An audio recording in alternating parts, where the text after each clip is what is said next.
പലപ്പോഴും പല ആൾക്കാരും പറയാറുണ്ട് മുട്ടുവേദന, സന്ധിവേദന ഇത് വാദത്തിൻ്റെ ലക്ഷണങ്ങളാണെന്ന്. അപ്പോൾ നമുക്ക് ഈ വീഡിയോയിലൂടെ വാദത്തിൻ്റെ ലക്ഷണങ്ങൾ എന്തൊക്കെയാണ്, പിന്നെ അതിന് ചെയ്യേണ്ടിയിരിക്കുന്ന ടെസ്റ്റുകൾ എന്തൊക്കെയാണ്, അതിനെ പ്രതിരോധിക്കാൻ കഴിക്കേണ്ടതായിട്ടുള്ള ഭക്ഷണങ്ങൾ, ഇതൊക്കെ നമുക്ക് നോക്കാം. ഞാൻ doctor Anisha Dharmaraj, Q&B health കെയറിൽ ഹോമിയോപ്പതി ഫിസിഷ്യനായി വർക്ക് ചെയ്യുന്നു.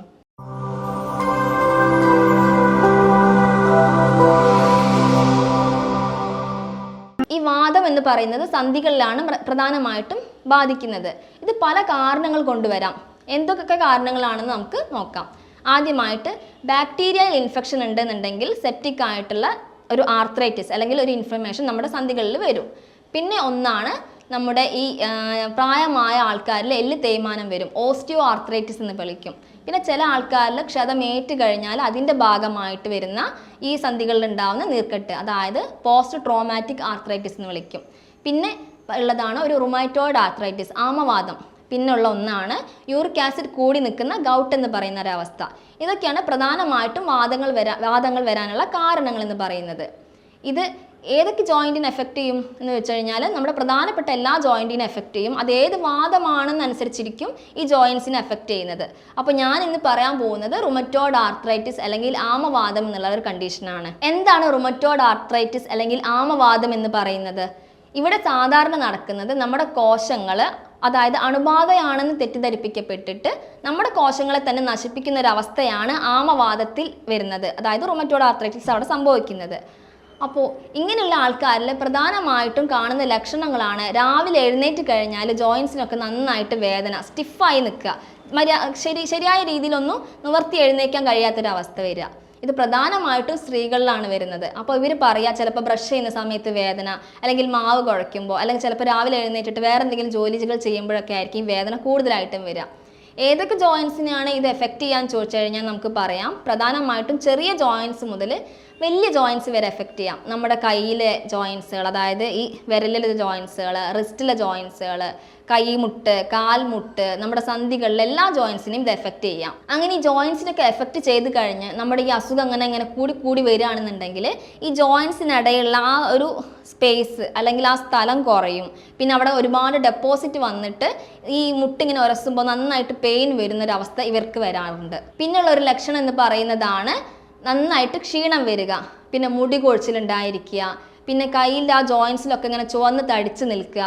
ചില ആൾക്കാരിൽ ഈ വേദനയോടൊപ്പം തന്നെ നീർക്കെട്ടും വരാറുണ്ട്. എന്നാൽ മറ്റു ചിലരിൽ ഈ നീർക്കെട്ട് എന്ന് പറയുന്നത് വേദനയോടൊപ്പം തന്നെ വരണമെന്നില്ല, ചിലപ്പോൾ വേദന മാത്രമായിട്ടാണ് ഉണ്ടാവാറ്. ഈ ആമവാദത്തിൽ വരുന്ന ഈ ഒരു വേദന, മോർണിംഗ് സ്റ്റിഫ്നെസ് എന്ന് പറയുന്നത് കൂടുതലായിട്ടും ആൾക്കാർ ഒരു അരമണിക്കൂറെങ്കിലും നിൽക്കും. ചിലപ്പോൾ അവർ പറയുന്നത് ഒരു എഴുന്നേറ്റ് കഴിയുമ്പോൾ വേദന, അതായത് ഈ രാവിലെ വന്ന വേദന ഒരു നടന്ന് കഴിയുമ്പോൾ അല്ലെങ്കിൽ കുറച്ച് നേരം എന്തെങ്കിലും ജോലിയൊക്കെ കഴിയുമ്പോഴേക്കും ആ വേദന മാറും. പിന്നെ ഒന്ന് റെസ്റ്റ് എടുത്ത് പിന്നെ എഴുന്നേൽക്കുമ്പോഴായിരിക്കും ഈ വേദന കൂടിയിട്ടുണ്ടായിരിക്കുക. അങ്ങനെ ഈ വാദങ്ങൾ നമ്മൾ ട്രീറ്റ് ചെയ്യാതെ നമ്മളിങ്ങനെ കൊണ്ട് നടന്നു കഴിഞ്ഞാൽ കുറച്ച് കഴിഞ്ഞാൽ അത് കോംപ്ലിക്കേഷനിലേക്കൊക്കെ പോയേക്കാം. എന്തൊക്കെ തരത്തിലുള്ള കോംപ്ലിക്കേഷൻ ആണ് ഉണ്ടാക്കാമെന്ന് ചോദിച്ചു കഴിഞ്ഞാൽ, ചിലപ്പോൾ നമ്മുടെ ഈ ഒരു അസ്ഥികളൊക്കെ വളഞ്ഞ് ഇങ്ങനെ കൈയൊന്നും നിവർത്താൻ കഴിയാത്ത രീതിയിലേക്ക് വരാം. ഇതിനെ നമ്മൾ ഷാനക് ഡിഫോമിറ്റി എന്ന് വിളിക്കും. ചിലപ്പോൾ ഇങ്ങനെ ഉണ്ടയായിട്ട് നമ്മുടെ ഈ അസ്ഥികളുടെ മുകളിലൊക്കെ ആയിട്ട് കാണാം, തൊലിപ്പുറത്തൊക്കെ ആയിട്ട് വരാം. അപ്പോൾ ഇതിനെ നമ്മൾ റുമറ്റോയിഡ് നൊഡ്യൂൾസ്, അതൊരു മുഴയായിട്ടാണ് വരുന്നത്, ഇതിനെ നമ്മൾ റുമറ്റോയിഡ് നൊഡ്യൂൾസ് എന്ന് വിളിക്കും. ചില ആൾക്കാരിൽ ഇത് ലങ്സിനെ എഫക്റ്റ് ചെയ്തിട്ട് നമ്മുടെ ശ്വാസകോശത്തിനൊക്കെ എഫക്റ്റ് ചെയ്തിട്ട് ഇൻഡസ്ട്രീഷ്യൽ ലങ് ഡിസീസ്, അതായത് ചുമയായിട്ടായിരിക്കും അങ്ങനെയുള്ള ആൾക്കാർ പുറത്തേക്ക് കാണിക്കുക. പിന്നെ അത് ഹാർട്ടിനെ എഫക്റ്റ് ചെയ്യാം, കിഡ്നീനെ എഫക്റ്റ് ചെയ്യാം. എന്തിനധികം പറയണം, നമ്മുടെ കണ്ണിനെ വരെ ഈ ഒരു വാദം വന്നു കഴിഞ്ഞാൽ എഫക്റ്റ് ചെയ്യാം. കണ്ണിനെ എങ്ങനെയായിരിക്കും എഫക്റ്റ് ചെയ്യുക? കണ്ണിന് നന്നായിട്ടൊരു വരൾച്ച വരിക, വായയ്ക്ക് നന്നായിട്ട് വരൾച്ച വരിക, ഇങ്ങനെയായിരിക്കും ഇവർ പറയുന്നുണ്ടായിരിക്കുക. ഇങ്ങനെയുള്ള ആൾക്കാരിൽ ചെയ്ത് നോക്കാവുന്ന കുറച്ച് ടെസ്റ്റുകളുണ്ട്. അതായത് നമ്മുടെ ബ്ലഡിൽ തന്നെ ESR കൂടി നിൽക്കുന്ന ഒരു അവസ്ഥ വരാം. പിന്നെ റുമറ്റോയിഡ് ഫാക്ടർ അല്ലെങ്കിൽ RA ഫാക്ടർ എന്ന് വിളിക്കും, ഇത് കൂടി നിൽക്കാം. പിന്നെ വരുന്നതാണ് ആൻറ്റി-CCP എന്നുള്ളൊരു ഫാക്ടർ. അപ്പോൾ ഈ ആൻറ്റി-CCP കൂടി നിൽക്കാം. പക്ഷേ 70% ആൾക്കാരിലും ഈ RF ഫാക്ടർ അല്ലെങ്കിൽ RA ഫാക്ടർ എന്നുള്ളത് പോസിറ്റീവ് ആയിരിക്കും. പക്ഷേ 20 മുതൽ 30% വരെ ആൾക്കാരിൽ ചിലപ്പം ഈ സന്ധികളിലൊക്കെ വേദന ഉണ്ടായിരിക്കാം, അവർക്ക് ഈ വാദത്തിൻ്റെ ഒരു അവസ്ഥ ഉണ്ടായിരിക്കും. പക്ഷേ ടെസ്റ്റ് ചെയ്ത് നോക്കുമ്പോൾ RF ഫാക്ടർ വേണമെങ്കിൽ നെഗറ്റീവായിട്ടിരിക്കാം. അപ്പോൾ അവർ പറയും ഞാൻ ചെയ്ത ടെസ്റ്റിൽ RF ഫാക്ടർ എന്നുള്ളത് നെഗറ്റീവാണ്, അതുകൊണ്ട് എനിക്ക് വാദമില്ലാന്ന്. പക്ഷെ അങ്ങനെയുള്ളൊരു കേസ് വരികയാണെന്നുണ്ടെങ്കിൽ നമ്മൾ എന്തായാലും ഡോക്ടറെ കണ്ട് കൺസൾട്ടേഷൻ എടുക്കേണ്ടതാണ്. പിന്നെ ആൾക്കാർ ചെയ്ത് നോക്കുന്ന മറ്റൊരു വിഡിത്തരം എന്ന് പറയുന്നതാണ് ഓയിൽമെൻ്റ് ഒക്കെ തേച്ച് നോക്കുക. ഓയിൽമെൻറ്റ് തേച്ച് നോക്കും, അല്ലെങ്കിൽ വല്ല സ്പ്രേ ഒക്കെ അടിച്ച് നോക്കും. അപ്പോൾ സത്യം പറഞ്ഞു കഴിഞ്ഞാൽ ഈ വാദം എന്ന് പറയുന്നത് ഉള്ളിലുള്ള ഒരു, ഞാൻ പറഞ്ഞല്ലോ, അണുബാധയാണെന്ന് തെറ്റിദ്ധരിക്കപ്പെട്ടിട്ടാണ് നമ്മളെ കോശങ്ങളെ നശിപ്പിക്കുന്നത്.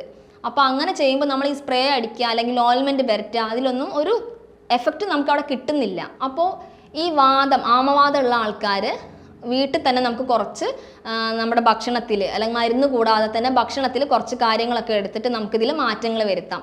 ഭക്ഷണങ്ങൾ എന്ന് പറയുമ്പോൾ ആൻറ്റി ഓക്സിഡൻ്റ് ആയിട്ടുള്ള ഭക്ഷണങ്ങൾ.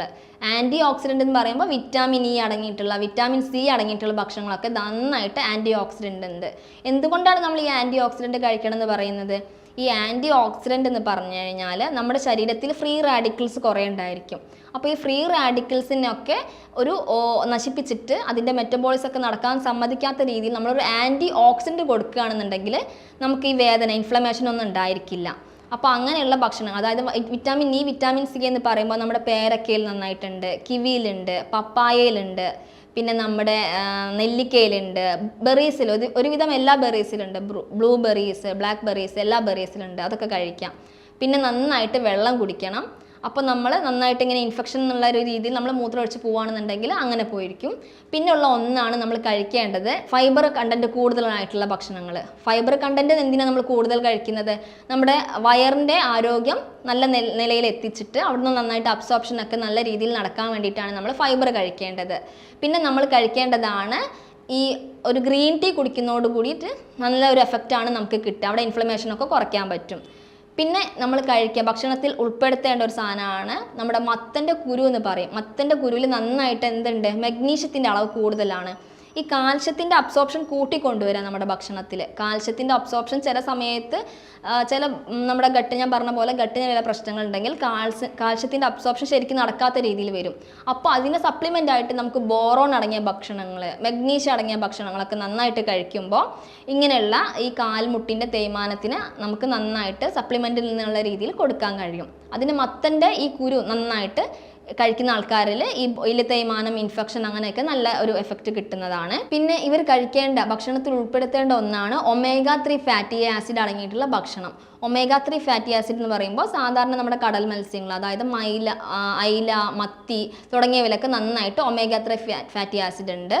പിന്നെ ഭക്ഷണത്തിൽ ഉൾപ്പെടുത്തേണ്ട ഒന്നാണ് ഈ മഞ്ഞൾ എന്ന് പറയുമ്പോൾ ഈ മഞ്ഞൾ വെറുതെ കഴിക്കുന്നതോടൊപ്പം തന്നെ അതിൻ്റെ കൂടെ നമ്മൾ പിപ്പിന്, അതായത് പെപ്പർ, കുരുമുളകും കൂടി ആഡ് ചെയ്യുകയാണെന്നുണ്ടെങ്കിൽ ഈ മഞ്ഞൾ എന്ന് പറയുന്ന കുർക്കുമിൻ അടങ്ങിയിട്ടുള്ള ഭക്ഷണത്തിൻ്റെ കൂടെ പിപ്പിരിൻ കൂട്ടുമ്പോൾ ആൻറ്റി ഇൻഫ്ലമേറ്ററി ആയിട്ടുള്ള ഒരു ആക്ഷൻ നന്നായിട്ട് കൂടുതലായിട്ട് കിട്ടുമെന്നാണ് പറയുന്നത്. പിന്നെ നമ്മൾ ഭക്ഷണത്തിൽ ഒഴിവാക്കേണ്ട കുറേ കാര്യങ്ങളുണ്ട്. ഈ ആൽക്കഹോൾ അല്ലെങ്കിൽ സ്മോക്കിംഗ് ഉള്ള ആൾക്കാരെന്നാണെന്നുണ്ടെങ്കിൽ നമ്മൾ അതിൻ്റെ ഉപയോഗം കുറച്ചിരിക്കണം. പിന്നെ അവർ ഫ്രൈഡ് ആയിട്ടുള്ള, പൊരിച്ചിട്ടുള്ള ഭക്ഷണങ്ങളൊക്കെ ഒഴിവാക്കുക. പാക്ക്ഡ് ഫുഡുകൾ, ജങ്ക് ഫുഡുകൾ, റിഫൈൻഡ് ഫുഡുകൾ, അതായത് മൈദയൊക്കെ അടങ്ങിയിട്ടുള്ള ഭക്ഷണങ്ങളൊക്കെ ഒഴിവാക്കിയിരിക്കുക. പിന്നെ നന്നായിട്ട് വെള്ളം കുടിക്കുക. വെജിറ്റബിൾസ്, നമ്മുടെ ഫ്രൂട്ട്സ് ഇതൊക്കെ നന്നായിട്ട് കഴിക്കുക. പിന്നെ കാൽഷ്യം അടങ്ങിയിട്ടുള്ള ഭക്ഷണങ്ങൾ നന്നായിട്ട് കഴിക്കുക. അപ്പോഴൊക്കെ നമ്മുടെ ഈ ബോണിൻ്റെ ഒരു ഹെൽത്ത് നമുക്ക് കൂടുതലായിട്ട് ഇമ്പ്രൂവ് ചെയ്യാൻ കഴിയും. അപ്പോൾ ഞാൻ നേരത്തെ പറഞ്ഞ പോലെ നമ്മൾ ടെസ്റ്റ് ചെയ്യുമ്പോൾ RF ഫാക്ടർ അല്ലെങ്കിൽ വാദമുണ്ടോ എന്ന് പറയുന്ന ആ ടെസ്റ്റ് നെഗറ്റീവ് ആയിട്ടുള്ള ആൾക്കാരിൽ ടെസ്റ്റിൽ നെഗറ്റീവാണ്, പക്ഷേ ലക്ഷണങ്ങൾ അതുപോലെ തന്നെ നിൽക്കുക എന്നുണ്ടെന്നുണ്ടെങ്കിൽ നമ്മൾ എന്തായാലും ഒരു ഡോക്ടറെ കൺസൾട്ട് ചെയ്യേണ്ടതാണ്. പിന്നെ ഈ പോസിറ്റീവ് ആയിട്ടുള്ള ആൾക്കാരും ഇത് കൂടുതൽ കോംപ്ലിക്കേഷനിലേക്ക് എത്താത്ത രീതിയിൽ മെഡിസിൻ എടുക്കുകയാണെന്നുണ്ടെങ്കിൽ, പ്രാരംഭഘട്ടത്തിൽ തന്നെ നമ്മൾ മെഡിസിൻ എടുക്കുകയാണെന്നുണ്ടെങ്കിൽ ഈ അസുഖം നമുക്ക് പൂർണ്ണമായിട്ടും അല്ലെങ്കിൽ ആ ഒരു കോംപ്ലിക്കേഷനിലേക്ക് എത്താത്ത രീതിയിൽ നമുക്ക് നോക്കിയെടുക്കാം. ഈ പറഞ്ഞ കാര്യങ്ങളിലൊക്കെ നിങ്ങൾക്ക് എന്തെങ്കിലും സംശയം ഉണ്ടെന്നുണ്ടെങ്കിൽ താഴെ പറഞ്ഞ നമ്പറിൽ കോൺടാക്റ്റ് ചെയ്യാം. എന്തായാലും ഇതൊരു കോംപ്ലിക്കേഷനിലേക്ക് എത്താത്ത രീതിയിൽ നമ്മൾ നോക്കുക എന്നുള്ളതാണ് നമ്മുടെ ഉത്തരവാദിത്യം. അപ്പോൾ ഇതിനെക്കുറിച്ച് എന്തെങ്കിലും സംശയങ്ങളോ മറ്റെന്തെങ്കിലും ടെസ്റ്റുകളിലൊക്കെ കുറിച്ചൊക്കെ സംശയം ഉണ്ടെന്നുണ്ടെങ്കിൽ ഈ പറഞ്ഞ നമ്പറിലേക്ക് കോൺടാക്റ്റ് ചെയ്യാം. അടുത്തൊരു ഹെൽത്ത് ടോപ്പിക്കുമായിട്ട് നമുക്ക് മറ്റൊരു വീഡിയോയിൽ കാണാം. താങ്ക്